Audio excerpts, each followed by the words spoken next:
ሰላም ክቡራት ተኸታተልቲ ንሎም ኸ ብዛዕባ ሓደ ኣብ ጥዕናና ኣዝዩ ኣገዳሲ ዝኾነ ማዕድን ሒዘልኩም የመጽእ ዘለኹ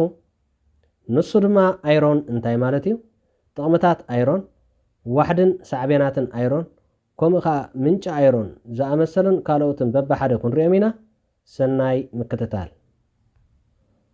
ኣይሮን ማለት ፀዓት ንምፍጣርን ኣብ ዙርያ ኣካላትና ኦክሲጅን ንምጓዓዝን ዘድሊ ኣገዳሲ ማዕድን እዩ ኣካላትና ምግቢ ንምስራሕን ፀዓት ንምሃብን ከምኡውን ቀያሕቲ ውሃየታት ደም ንምፍጣር ኣይሮን የድልዮ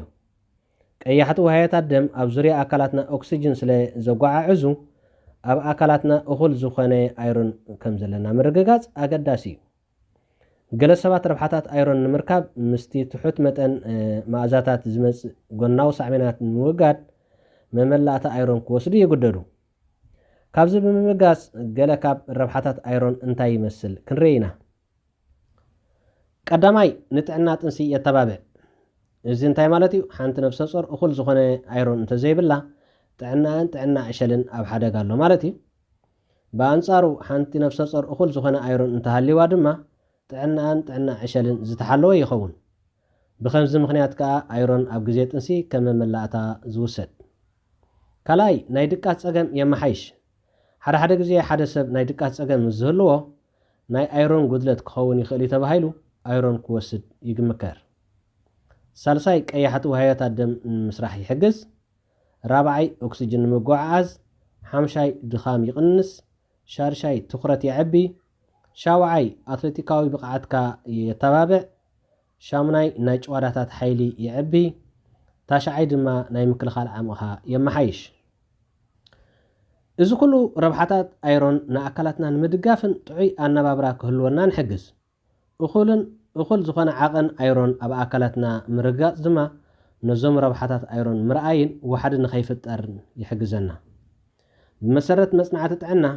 መጠን ኣይሮን ኣብ መዓልቲ ንሓደ ሰብ ነዚ ይመስል ደቂ ተባዕትዮ ልዕሊ 18 ዓመት 8.7 ሚሊግራም ደቂ ኣንስትዮ ካብ 19 ክሳብ 50 ዓመት 14.8 ሚሊግራም ደቂ ኣንስትዮ ልዕሊ 50 ዓመት ድማ 8.7 ሚሊግራም ኣብ መዓልቲ ክወስዱ ይምከር ኣብዚ ከነስተውለሉ ዘለና ልዕሊ መጠን ኣይሮን ኣብ መዓልቲ ምሳድ ድማ ጎናዊ ሳዕቤናት ኣለዎ ብፍላይ ልዕሊ 20 ሚሊግራም ኣብ መዓልቲ እንተደኣ ወሲድና እዚ ድማ ከም ድርቀት ቃንዛ ከብድን ሕማምን ከስዕበልና ይኽእል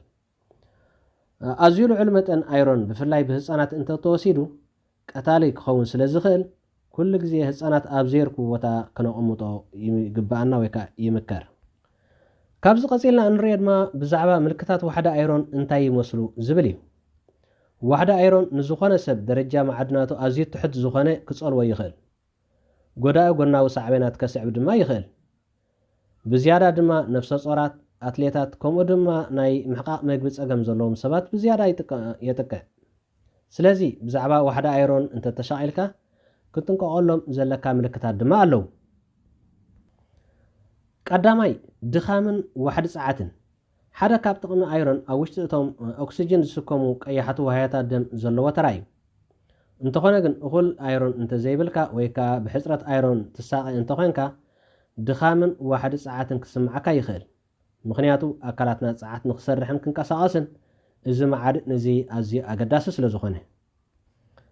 ካልኣይ ሃረርታ ናይ ምግቢ ዘይኮኑ ነገራት ብፒካ ዝፍለጥ ሕፅረት ኣይሮን ምግቢ ዘይኮነ ነገራት ክትበልዕ ከም እትደሊ ዝገብር ስምዒት ክፈጥረልካ ይኽእል ስለምንታይ ኣይሮን ነዚ ክጸልዎ ከም ዝኽእል ንጹር ሓበሬታ የለን እንተኾነ ግን ምልክት ዋሕዲ ኣይሮን ክኸውን ከም ዝኽእል እዩ ዝንገር እዚ መብዛሕትኡ ግዜ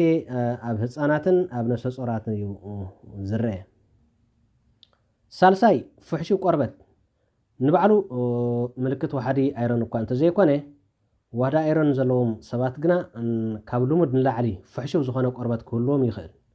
እዚ ዝኾነሉ ምክንያት ድማ ቀያሕቲ ውሃያታት ደም ስለ ዝንክዩ እዩ እዚ እንታይ እዩ ከምቲ ኣብ ላዕሊ ዝጠቐስናዮ ኣይሮን ቀያሕቲ ውሃያታት ደም ንምስራሕ ኦክሲጅን ድማ ናብ ሙሉእ ኣካላትና ንምጓዓዝን ስለ ዝሕግዝ ዋሕዲ ኣይሮን ዘለዎ ሰብ ድማ እኹል ዝኾነ ኦክሲጅን ናብ ቆርበት ስለ ዘይበፅሕ ፍሕሹ ቆርበት ክህልዎ ከም ዝህልዎ ይገብር ዋሕዲ ኣይሮን እውን ብካልእ ኣገባብ ንቆርበትና ከፀልዎ ይኽእል እዩ ከም ሓደ ደረቕን ወይ ከዓ ዝቁጣዕ ቆርበትን ክህልወካ ይኽእል كومخا حد حماق صفري كهلوكا يقبر. رابعي حصرة تنفاس واحدة ايرون زلوهم سبات حصرة تنفاس كقاطمهم يخيليو إذا دما حدا كابتي ربحاتات ايرون ناب شواداتاتن وهياتاتن أكسجين حيزو بمخاد زلو ربحايو متن ايرون تحت مزخون جن أكلاتنا نزي أكسجين مقوعز وخلات كأيحت وهياتات دم كسرح سلزي كل حصرة تنفاس كسمعكا يخيل. حامشاي رؤي هرمت لبي ايرون نتعنا لبي أزي حقازيو لبي دمنا ملأ أكلاتنا نخبتصح تجنقع إذا دما أخل أكسجين كأيحت وهياتات دمن مزهليو واحدة ايرون مزهلجن واحدك أيحت وهياتات دمن أكسجين يهلمو لبي دما نملأ أكلاتنا نخبتصح بوزح جزية هارن ويكا تجنقع بمخنيات إزخاء رؤي زخانة هرمت لبي كسمعكا يخيل. كساب حجي كوريوم تصنحنا بزعبا طقمتاتن واحدن صعبيناتن ايرون انتاي مسليو كابز قصيلنا انريا دما منጭ ايرون زخونو مغبታት بعلمانيا ويكا انتاي مسليو. قداماي ጸላም ከብዲ እዚ መብዛሕት ግዜ ኣብ ግዜ ጥንሲ ዘይምውሳዱ ይምከር። ካላይ ቀይሕ ስጋ፣ ሳልሳይ ፋጆሊ፣ ቀይሕ ፋጆሊ፣ ጻዕዳ ፋጆሊ፣ ኩሎም ፋጆሊታት ማለት እዩ። ራብዓይ ፍረታት፣ ሓምሻይ ናይ እኻል ቁርሲ፣ ሻርሻይ ሓርጭ ሶያ ወዘተ ዝኣመሰሉ አይሮን ናትና ንኽመሓየሽ ዝሕግዙና ዓይነት ምግብታት እዮም። ኣብ መወዳእታ እንሪኦ ድማ ቀንዲ ዋሕደ አይሮን ኣብ ኣካላትና ዘስዕቦ ሳዕብየን እንታይ እዩ ዝብል እዩ። ንሱ ድማ አይሮን ደፊሽንሲ ኣኔሚያ ዝበሃል ዋሕደ ደም ሕማም ይስዕበልና። እዚ ሕማም እዚ ድማ ግቡእ ፍወሳ እንተዘይረኺቡ ክሳብ ሞት ከብፅሓና ስለ ዝኽእል ግቡእ ፍወሳ ክረክብ ኣለዎ። ኣብ መደምደምታ ረብሓታት አይሮንን ዋሕደ አይሮን ዘስዕቦ ሳዕብየንን እዞም ዝረኣናዮም ካብ ኮኑ ነፍሲ ወከፍ ሰብ ኣብ ዝተፈላለየ ደረጃታት ዕድመን ጾታን ግቡእ ወይ ከዓ እኹል ዝኾነ አይሮን ክህልዎ ይምከር። ብዝያዳ ድማ ደቂ ኣንስትዮን ነፍሰ ጾራትን ነፍሰ ጾራት ኣብ ግዜ ጥንሲ ዝወሃበክን አይሮን ብግቡእ ክትወስድኦ ይግባእ። ከምኡውን ኣብ ግዜ ወርሓዊ ጽግያት ኣብ ነፍሲ ወከፍ ወርሒ ብዝፈስስ ደም ዋሕደ አይሮን ከጋጥም ስለ ዝኽእል ግቡእ ዝኾነ መመላእቲ አይሮን ክትወስዳ ይምከር። ንሎሚ ሒዘ ዝመጻኹ ኣርእስቲ ነዚ ይመስል። ኣብ ዝቕጽል ብኻልእ መደብ ይራኸበና። ዝኾነ ሕቶ ርእይቶ እንተሃልየኩም ኣብ ቦታ ኮመንት ግደፍልኝ።